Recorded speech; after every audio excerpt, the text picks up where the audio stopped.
कबीर नौबत आपनी दिन 10 लेहु बचाए। यह पुर पट्टन यह गली बहुर न देखो आए। एक साखी काफ़ी है, मनन किया जाए और आचरण किया जाए। कबीर नौबत आपनी दिन 10 लेहु बचाए। सदगुरु कबीर कहते हैं कि 10 दिन अपना नौबन नगाड़ा बचा लो, फिर यह पुर, गांव, पट्टन, बाजार और ये गलियां और सड़कें बहुर न देखो आए। लौट करके आ करके देखने का अवसर नहीं रहेगा। नौबत फारसी भाषा का शब्द है। वैसे नौबत का अर्थ होता है दशा। उनकी क्या नौबत है, क्या दशा है। दशा अच्छी भी होती है, बुरी भी होती है, और बुरी दशा के लिए भी नौबत होता है। क्या कहें, वहाँ मैं गया नौबत हो गया, यानी बड़ी दुर्दशा हो गई। उसी शब्द का अर्थ भिन्न भिन्न हुआ करता है। और नौबत का अर्थ है मांगलिक बाजा, नौबत खाना। राजाओं के दरवाजे पर, मुख्य दरवाजे पर, दरवाजे के दोनों तरफ ऊपर नौबत खाना होता था। उसमें प्रातः आदमी बाजा बजाता था, मांगलिक बाजा। यहाँ दशा की बात नहीं है, मांगलिक बाजा की बात है। और मांगलिक बाजा में दशा अपने आप है। कबीर नौबत आपनी दिन 10 लेहु बचाए। साहब कहते हैं 10 दिन अपना मांगलिक बाजा बजा लो, फिर यह पुर, यह पट्टन और यह गली, पुर गांव, पट्टन बाजार, गली सड़कें बहुर न देखो हुआ है। ध्यान देना चाहिए इस पर और काम करना चाहिए। मंगल किसमें है? जब मन सब समय खुश रहे। अपने ही मनवाणी कर्मों के दुरुपयोग से मन सब समय दुखी रहता है। भोगों की बड़ी लालसा है, दुख रहेगा। सबसे अपने को मनवाने की लालसा है, दुख रहेगा। बीती हुई बातों में जो पड़ा रहेगा, दुखी रहेगा। भूत की स्मृति और भविष्य की कल्पनाएं जीव को छेदती हैं। जो भूत भविष्य से ऊपर रहता है वो आनंद में रहता है। बीता हुआ समय भूत है। आपसे कुछ गलतियां हो गई हैं और उसको सोच सोच करके दुखी हो, क्या फायदा है? हो गई, मर गई, वैसा न करो। बस अहंकार का पूर्ण विलय हो जाने पर दोष नहीं रह जाता है। कोई भयंकर गलती किया हो किसी के प्रति और उसके पास झुक करके विनयावनतपूर्ण हो करके कहे मैंने गलती की, तो आदमी शांत हो जाएगा, कुछ नहीं कहेगा। फिर पूर्ण विनम्रता हो जानी चाहिए, अहंकार पूरा गल जाना चाहिए। हमारे मन का अहंकार जब गल जाता है, दोष खत्म हो जाता है। फिर वैसी गलती न करे। ऐसा करता तो ऐसा होता, ऐसा गलत हो गया, यह करता तो ऐसा होता।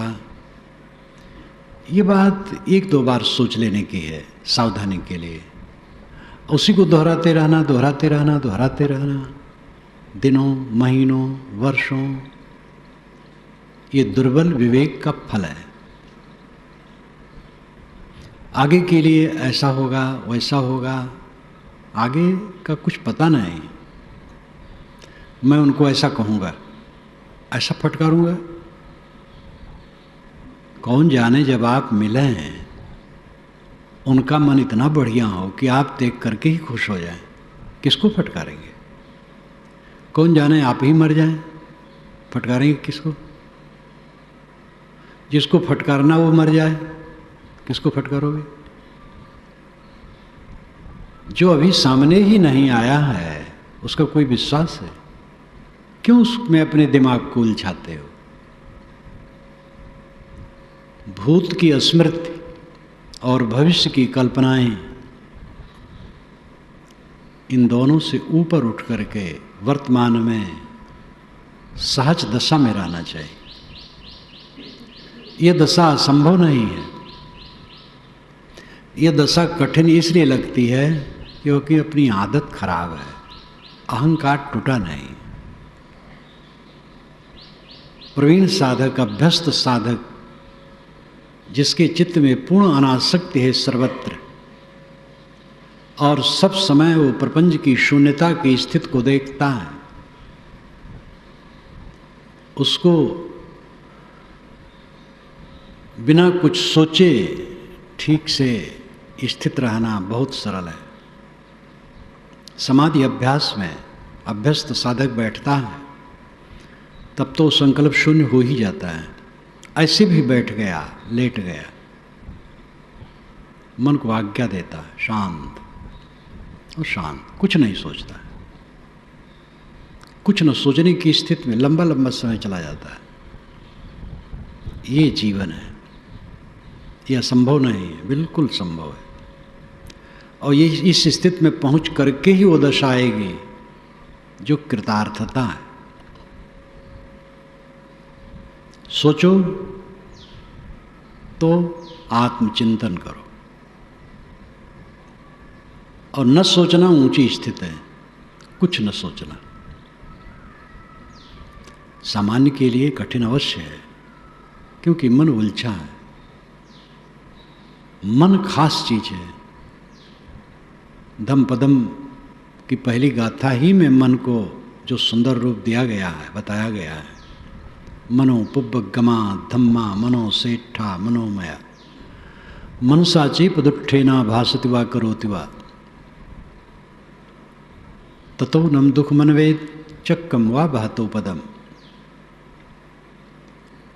मनो पुब्बगमा धम्मा, मन सभी धर्मों में पूर्वगामी है, सभी कर्मों में पूर्वगामी है, आगे आगे चलता है।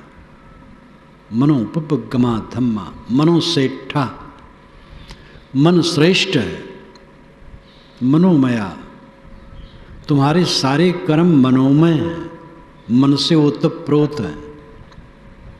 मनसा चेपदुट्ठे न, मन से जो प्रदुष्ट भावना रख करके, खराब भावना रख करके भासति वा करोति वा, बात करता है, बोलता है और काम करता है। ततो नम दुख मनवेद, उसके पीछे पीछे दुख ऐसे चलते हैं। चक्कम वा बहतो पदम, जैसे गाड़ियों में जुड़े जानवरों के पैरों के पीछे उसके चक्के चलते हैं, वैसे उसके पीछे दुख चलते हैं। जो मन से बुरी भावना लेकर के बोलता और काम करता है, उसके पीछे पीछे दुख उसी प्रकार लगे रहते हैं जैसे गाड़ी में जुड़े जानवरों के पैरों के पीछे उसके चक्के लगे रहते हैं। मनोपगमा धम्मा मनो सेठा मनोमया मनसा चे प्रसन्नेना भासति वा करोति वा ततो नम सुख मनवेद छाया वा अनपायिनी। मन सभी धर्मों कर्मों में आगे रहता है, मन श्रेष्ठ है। मन से प्रसन्न होकर के जो काम करता है, बात करता है, उसके पीछे पीछे सुख उसी ढंग से लगे रहते हैं जैसे छाया मनुष्य के पीछे लगी रहती है। और सुख कैसा रहता है? अनपायिनी। अनपायिनी का अर्थ है जो स्थिर हो। अनपायिनी भक्ति, अनपायिनी शांति, स्थिर भक्ति, स्थिर शांति। मन मूल है, मूल वहे ते काम है, तय मति भरम भुलाओ। मन सायर मनसा लहरी बहे कतहु मत जाओ। अपने को संभालो, दुख न भोगो, सुखी रहो, सब समय आनंदित रहो। और ये अपने बस में है, यही बस में और कुछ बस में नहीं। बीत गया अपने बस में है, आप पश्चाताप में वो रचते हैं, ऐसा करता तो ऐसा होता। अब वो फिर कर पाओगे, वो तो गया, क्यों सोचते हो? जो वर्तमान में है ठीक करो, बस खत्म हो गए। आगे ऐसा करेंगे। काम के लिए प्रोग्राम बनाना तो ठीक है, लेकिन कल्पनाओं में पड़ना बिल्कुल गलत है। मोह और वैर में कल्पनाएं उठती हैं। जहाँ मोह रहता है तो ऐसा होगा, वैसा होगा, ऐसा मिलूंगा, ऐसा उसके लिए करूंगा, ऐसा होगा, वैसा होगा। जहाँ वैर होता है, अगर वो मिला तो जो फटकार बताऊंगा, जो उसको कहूँगा, और ये कल्पनाएं एक नहीं हजारों बार उठेंगी। दिमाग को बोझा, दुख, समय का दुरुपयोग तो है ही है। मन को काला करना है, और मन ही आपका धन है। निर्मल मन उत्तम धन है। दुखी, पीड़ित, बोझिल मन खराब धन है। बाहर का धन तो शरीर की रक्षा के लिए है, ये बड़ा धन नहीं है। सफल वह है जिसका निर्मल मन है, और ये काम करने में हर इंसान सफल हो सकता है, क्योंकि सरल काम है। अपने ही मन को मारना है, अपने ही को ठीक करना है। सभी स्थितियों में समभाव से रहना साधक का काम है। इतिहास मैंने पढ़ा और अनुभव हुआ, संसार उथल पुथल रूप है। बुद्ध बैठे थे, प्रवचन शुरू किए, तैसे 500 भिक्षु उठे और चल दिए। अद्भुत बात, ये त्रिपिटक में है। 500 भिक्षु उठ पड़े, जैसे वो भाषण शुरू किए तैसे उठ पड़े और चल दिए, अपमान करने के लिए। सब उन्हीं के शिष्य थे। घोर बात। फिर पीछे समझे, सब ग्लान किए, क्षमा मांगे, और फिर ठीक से रहे। ये इतिहास है। इतिहास, ऐसा हा कहते आस हैं, ऐसा कहते हैं। परंपरा की बात मैंने कही। अनुभव की बात बताओ, 20-30 बरस हुए होंगे। मेरे कार्यक्रम लखनऊ के शहादतगंज मोहल्ले में धर्मशाला में होता था, हर वर्ष होता था, 3 दिन का, बड़े समारोह के साथ। प्रेम प्रकाश जी जब पहली बार बढ़ारा आए हैं, उसी के बाद से शुरू हुआ है, यानी उसी महीने से शुरू हुआ है बल्कि। तो कई वर्ष बीत चुके थे होते होते। पंडाल बनता था आंगन में, उसमें होता था। फिर हाल में भी भिन्न समयों में होता था। एक रात को जब 2 टाइम होता था, एक रात जब मैं ऊपर से नीचे आया, मंच पर बैठा, जैसे संबोधन किया तैसे 20 साधु उठ करके चल दिए, और खड़ाऊ पहने और खटपट खटपट खटपट जोर से चीना पर चढ़ करके ऊपर कक्ष में गए। बड़ा कक्ष था, उसी में रहते थे, और उसी कक्ष को पार करके मैं जाता था, रहता था। धर्मशाला बड़ी थी, और वहाँ जा करके जोर जोर से बात करने लगे, जिससे डिस्टर्ब हो। तो जो भक्त करवाने वाले थे गए चुपके। मैं प्रवचन दे लिया, उन्हीं लोगों के बीच में से होके गया अपने कक्ष में। भक्त ने उस सब को विदाई तुरंत कर दी और कहा, महाराज रात भर सो लीजिए, सुबह चले जाइए। और बेचारे सब बहुत दुखी हुए, मेरे पास आने लगे, पैर पकड़ने लगे। मैंने कहा कोई बात नहीं, सुबह सब चले गए। उस ग्रुप के जो प्रेरक थे वो अद्भुत थे, उन्होंने ही सबको भटकाया था। वह करीब 20 वर्षों के बाद, या 15 या 20 वर्ष हुआ होगा, गए कलकत्ता धर्मतल्लक मैदान में मिले। कहीं रहे होंगे वहाँ, जानते होंगे कि रविवार को मुझे आते हैं। तो मैंने कहा प्रवचन करो, प्रवचन करने लगे। तो पूरे प्रवचन में वह बेचारे रोते रहे, आंसू तो नहीं गिराते थे। गुरुदेव मुझे क्षमा करेंगे, अपनी गलतियों के लिए मैं क्षमा मांगता हूँ। अब आम समाज क्या समझे? आम समाज समझता था कि भाई भक्ति भावना वाले बहुत हैं। फिर दूसरे दिन प्रेम प्रकाश के घर गए, मिले मुझे, क्षमा मांगे। अरे हम कहे वो मर गई तभी वो बात, अभी तक लिए बैठे हो? कहे साहब मुझे तो साल रहा 20 वर्षों से। हम कहे तो उसी के बाद हमसे मिल लेते हैं, बस खत्म हो जाता। पहले वाला इतिहास कहा और ये अनुभव की बात कहा। संसार कैसा है? सब आदमी शराब पिए, कब किससे क्या भूल हो जाए कुछ ठिकाना नहीं। इसलिए अपनी भूलों को मारो और दूसरे की भूलों को क्षमा करो। सुधार का रास्ता दिखाओ, जो देख पाए, ना देख पाए वो स्वतंत्र है। आप सुधारो अपने को, अपने को संभालो। वर्तमान समय में हमारा मन बोझा से रहित रहना चाहिए, हल्का हल्का। आजकल में शरीर छूट जाएगा, कुछ पता लता नहीं रहेगा कहाँ क्या गया, किसी का रहता नहीं है। हमारे सामने जो उठ उठ करके गए कौन है और उनका क्या है? एक महात्मा का शरीर छूटा, अस्वस्थ थे, बुरहानपुर में मैं था, तो उनके पास जाऊं, वृद्ध संत थे, तो कभी थूके रहे हैं, कभी कुछ किए रहे हैं, उसको पोछ पाछ करके मैं साफ कर दूं। कहीं साहब आप करते अच्छा नहीं लगता। मैंने कहा ये मत सोचिए, करने दीजिए, ये 72 की बात होगी। बस देखते देखते एक दिन शरीर छोड़ दिए।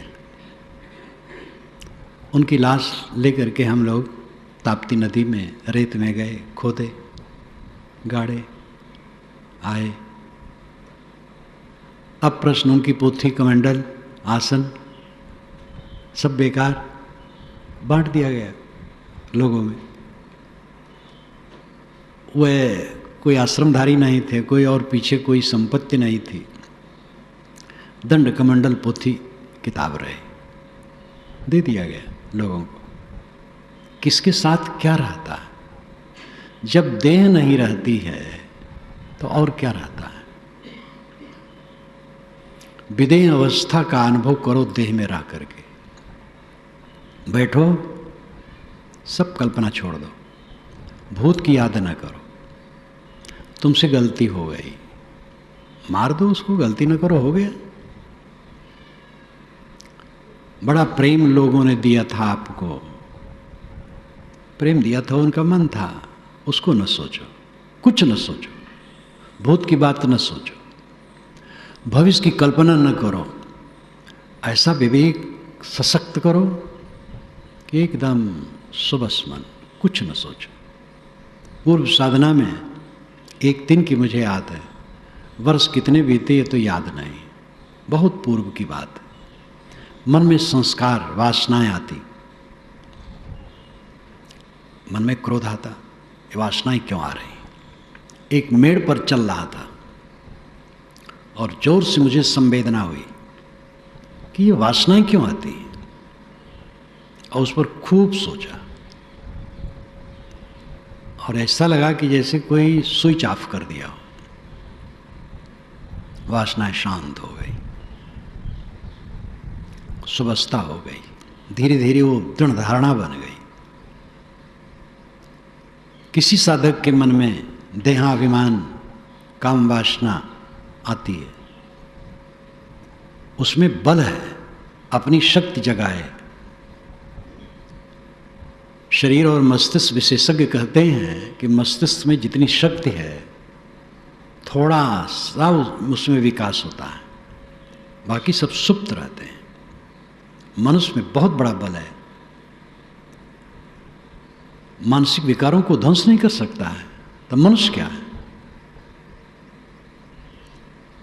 सारे विकारों को समाप्त कर सकता है। इसी प्रकार संकल्पहीन हो करके लंबा लंबा समय तक रह सकता है। चुपचाप बैठ जाए, कुछ न सोचे। कुछ न सोचने की स्थिति इतनी आनंदकर है कि मुख से उसका वर्णन क्या किया जा सकता है। बिस्तर पर लेटे, कुछ न सोचो, शांत। गहरी नींद में जो आनंद आता है वो देह के लिए जरूरी है, लेकिन यह नींद बहुत बढ़िया। उपनिषद के ऋषियों ने इसको स्वअपीति कहा है। उद्दालक ने श्वेतकेतु को समझाते हुए जहाँ तत्त्वमस श्वेतकेतु कहा है, उन्होंने अपने पुत्र को समझाया, देखो ऐसे भी गृहस्थ होते थे ऋषि, जिन्होंने अपने पुत्र को तत्त्वमस का उपदेश किया। उद्दालक का पुत्र 12 वर्ष का श्वेतकेतु खाए पिए मटर गश्ती करे, उन्मादी की तरह घूमे। उद्दालक ने कहा, बेटा मेरे घर में कोई ब्राह्मण बंधु नहीं रहा। ब्राह्मण बंधु व्यंग है, ब्राह्मणों का भाई है, ब्राह्मण नहीं है। ब्राह्मण बंधु नहीं रहा, तुम पढ़ते नहीं हो, जाओ कहीं पढ़ो। अब पुत्र है तो श्रद्धा नहीं है पिता में पढ़ने की, तो स्वयं बहुत ज्ञानी पुरुष थे, भेज दिया। गया, 12 वर्ष पढ़ा, वेद विद्वान होके आया। इतना घोर घमंडी खड़ा हुआ पिताजी के सामने, महाअशिष्ट। उद्दालक ने सोचा गजब हो गया, आशा थी कि पढ़ करके आएगा, विनम्र हो जाएगा, महाघमंडी होकर के आया। कहा, सौम्य, जिसको जान लेने से सब कुछ जाना हुआ हो जाता है, क्या उसको जाना? गुरुदेव नहीं जाना, आप बताइए। तब इसी पर शुरू हुआ है, तत्त्वमस श्वेतकेतु, तत्त्वमस श्वेतकेतु। अपना उपदेश कर देते हैं तो अंत में कहते हैं तत्त्वमस श्वेतकेतु। श्वेतकेतु वो तो ही है, उसमें जंजाल भी है। भिन्न भिन्न देश काल में समय के कथन में जंजाल भी होते हैं, उसको काट करके समझा जा सकता है। उपनिषद सौरभ मैंने इसी दृष्टि से लिखा। जैसे कि तैत्तिरीय उपनिषद में आनंद की पराकाष्ठा का वर्णन है, बड़ा सुंदर वर्णन है, लेकिन शुरू में है जिसके भय से सूरज चमकता है, जिसके भय से हवाएं चलती हैं। अब ये भावुकता की बात है। हवा सूरज ये जड़ है, ये किसी के भय से न चमकते हैं न चलते हैं। लेकिन ऋष वचन है, मान लेना चाहिए, ये सोचा जाएगा तो अज्ञान में हम भटकेंगे। इसलिए हर वचन पर विचार करना चाहिए। कबीर साहब ने कहा, साधु ऐसा चाहिए जैसा शुभ सुभाए, सार सार को गह रहे थोथा दे उड़ाए। वेद के ऋषि ने भी कहा, शक्ति में उतना पुनंतो यत्र धीरा मनसा वाचम कृत। सत्तू चालने के समान मन से वाणी को चालो। फिर आनंद की जो पराकाष्ठा बड़ी सुंदर है। एक सुंदर नौजवान हो, हिष्ट पुष्ट, आशावान और धन धान संपन्न पूरी पृथ्वी उसी के लिए हो, तो एक ये मानुष आनंद है। ऐसा सब मानुष आनंद जमा करो तो एक पितर आनंद है। मैं संक्षेप में कहता हूँ घटाकर, ऐसे 100 पितर आनंद इकट्ठा करो तो एक गंधर्व आनंद है। ऐसा 100 गंधर्व आनंद इकट्ठा करो तो एक देव आनंद है। ऐसा 100 देव आनंद इकट्ठा करो तो एक इंद्र आनंद है। ऐसा 100 इंद्र आनंद इकट्ठा करो तो एक प्रजापति आनंद है। लेकिन ये सब आनंद एक तरफ रख दो और एक तरफ ऐसा व्यक्ति है जो आत्मज्ञानी है और अकामहत है, तो उसके आनंद के समान किसी का आनंद नहीं। आत्मज्ञानी है, अपने को समझता है, और अकामहत है, अकाम, निष्काम, आहत, बिना चोट के, जिसके मन में चोट है ही नहीं। किसी ने हमारे लिए क्या कहा, कोई बात नहीं, हमसे भूल हो गई, अब नहीं करूँगा, बस अपने को शुद्ध कर लिया, अपने को संभाल लिया। कोई कामना नहीं है कुछ किसी संसार की चीज की, आत्मज्ञान में लीन है, उसका आनंद सबसे श्रेष्ठ है। ब्रह्मानंद वल्ली में आता है तैत्तिरीय उपनिषद में, यहां भी पिता पुत्र का संवाद है। पुत्र की इसमें महिमा ज्यादा दी गई है। कबीर नौबत आपनी दिन 10 लेहु बचाए, यह पुरपट्टन यह गली बहुर न देखो हुआ है। साहब कहते हैं 10 दिन का समय है, अपना नौबन नगाड़ा बजा लो। नौबन नगाड़ा मांगलिक गाना, मांगलिक बाजा बजा लो। मांगलिक बाजा यही है, मन हरदम खुश रहना, आनंदित रहना, प्रसन्न प्रसन्न, ऐसी स्थिति में जियो। भूत की बातें छोड़ दो, भविष्य की कल्पना न करो, वर्तमान में मगन रहो। निर्मल मन, श्रद्धा से भरा, बोध से भरा, ज्ञान से भरा, वैराग से भरा, भक्ति से भरा मन निर्मल रहता है। वर्तमान में ये कमाई करो, इसी में आनंद से जिंदगी कट सकती है।